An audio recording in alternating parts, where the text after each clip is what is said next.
Hi guys, how are you all? Thank you so much for clicking on to my video. Today I'm going to show you all on how I managed to grow my hair from this to this in just about 2 years. And also, just a disclaimer, I just finished and passed my trichology course, which is the science of the hair and scalp. And the past 2 years, I have deep dived and learned as much as I could about how to grow my hair. And hopefully these tips and tricks could help you guys out as well. I'm going to be posting way more hair videos in the future, so please subscribe and support your girl's channel. And of course, I'm going to post other content on my channel as well, such as fashion, because I know you guys love those types of videos. So let's begin. Here are my 5 tips on how I managed to grow my hair. So the first tip is figure out why I was losing hair. The reason why I lost hair was because I was bleaching the front of my hair. You know that skunk look that was really trendy in 2020? I was one of those girls that decided to do that to my hair. And because I didn't know how to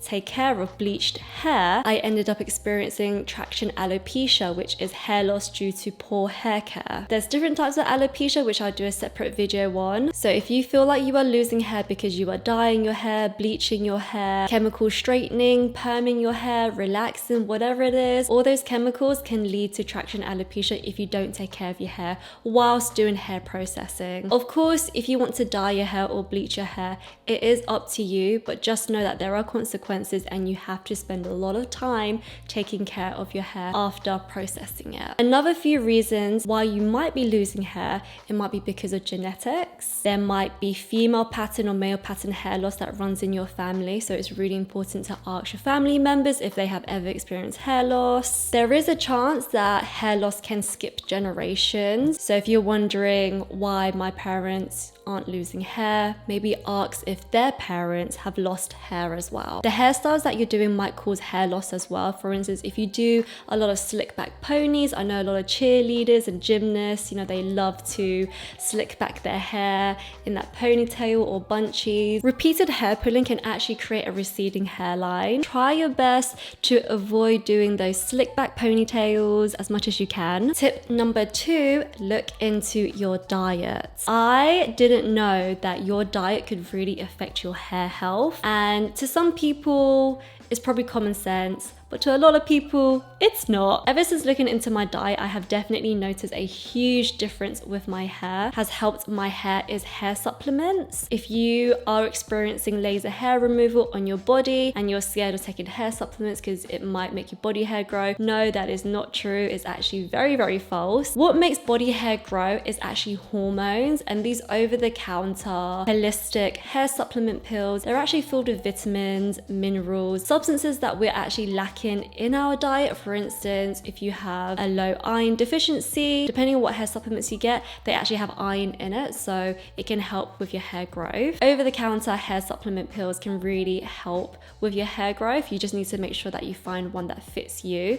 I've been very lucky and blessed. I've experienced Scalp, and that was an amazing hair supplement pill, but I no longer take that supplement brand. I now take the Ling.KT, which is another hair supplement brand, and again, it's been an amazing experience.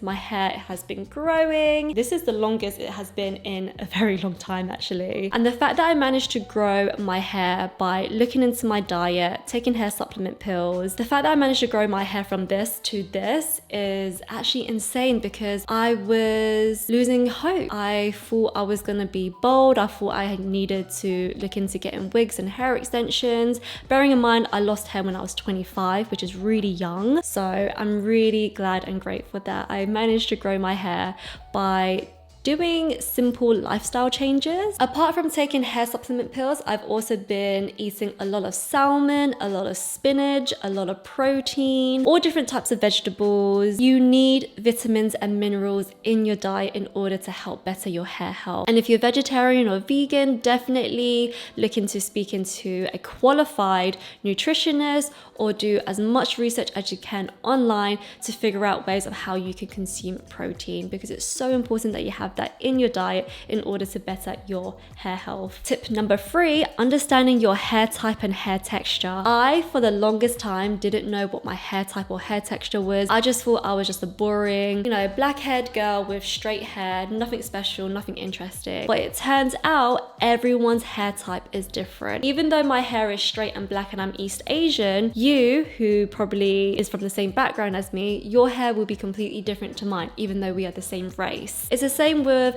Afro-Caribbean, it's the same with Caucasians, it's the same with all races. Everyone's hair is so different. And another thing that I learned as well from my trichology course is my hair is completely different to my mum's and dad's hair. We both share the same genes. It is still very different. So that's one thing that you need to consider as well, is that everyone's hair type is so different, and what might work for your sister or your brother, it might not work for you. Don't know what that was. I don't know why I did that. Another thing you need to consider as well, that your hair changes throughout the year. Just like how the weather changes, your hair changes as well. When it's hot, your hair might get drier or it might get greasier. If the weather's really cold, your hair might get really dry and dehydrated, and also you might develop some itchiness in your scalp because it's lacking moisture. Be considerate that your hair changes throughout the year, so you're gonna have to change up your shampoos and conditioners and your hair treatments as well throughout the year. Tip number 4, which is the most important tip, personally, I think so anyway, take care of your scalp. Your scalp is literally where your hair grows from. If you don't take care of your scalp, there is a chance that you are going to experience hair loss,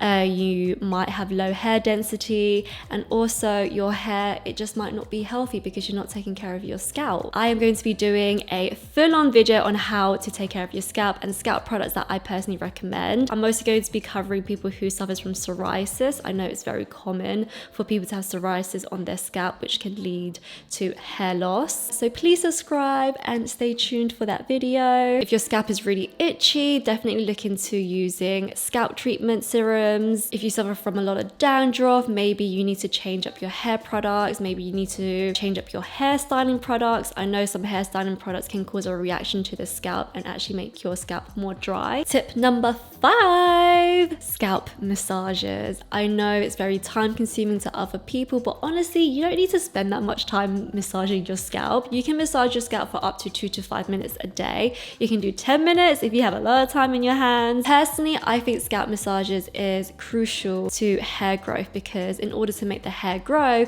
you need blood flow to the hair bulb. If there's no blood flow to the hair bulb, then no hair is going to grow. Your hair needs nutrients, and where do you get the nutrients? From your blood. I no longer have nails. I'm giving my nails a break, so it's really easy for me to give myself some scalp massages. Please do not massage your scalp with your nails. Use your fingertips because it is much safer and better. I know there are some people who feel like they experience hair loss during scalp massages, and it might be because of the technique. It might be because you're being a bit too aggressive to your scalp, or it might be because you're using the wrong scalp tool. There are a lot of scalp massages on the market, some really hard and horrible. I do not like those ones. Some really soft and squidgy, which personally, I like those ones. You can scalp massage every day. It's completely up to you. There's no such thing as overdoing scalp massages. As long as you're gentle with your scalp, it's okay. I like to massage my scalp after applying a hair tonic. I'm currently using a Japanese hair tonic, which again, I'm going to be doing another video on my favorite hair products. Recently, I've been loving Japanese hair products, so I cannot wait to share my reviews on these expensive Japanese hair products that I bought. This literally looks like a magic potion, but this is the hair tonic that I'm using. It's from a brand called Yanagiya. I'm so sorry if I said that wrong. This is so lovely. I've been using it for a week now, and I can definitely feel it doing some wonders to my scalp. This is a minty flavor, so it really does help make me feel clean, and my scalp just feels lovely and tingly after using it. And when I mean tingly, I don't mean like itchy tingly. I mean like, you know when you put lip plumper on and it's got that very like subtle tingle. It's kind of like that on the scalp, but way more gentle. And that is it. Those are my 5 top tips on how you can grow your hair. Hopefully they were helpful. They are very inexpensive tips. If you guys have any questions, please let me know in the comment section and I'll try my hardest to get back to you. If not, I am very active on my TikTok and Instagram as well. This is just the beginning. I am so happy that I have finally finished my trichology course. Honestly, it was so stressful doing academic studying as an adult and studying whilst having a full-time job, whilst, you know, being engaged, trying to plan a wedding and socializing and seeing my mom. Like, it's just been very hectic, and I'm so glad my trichology course is over and I can share all this legitimate scientific knowledge with you all on how to grow your hair. On the internet, there is a lot of information about how to grow your hair, and I just want you guys to take everything with a pinch of salt. I am still learning, I am still growing. I mean, going back into education as an adult has definitely humbled me and matured me so much, and I cannot wait to make loads of content for you guys on hair. I'll see you guys very soon. Mwah. Bye.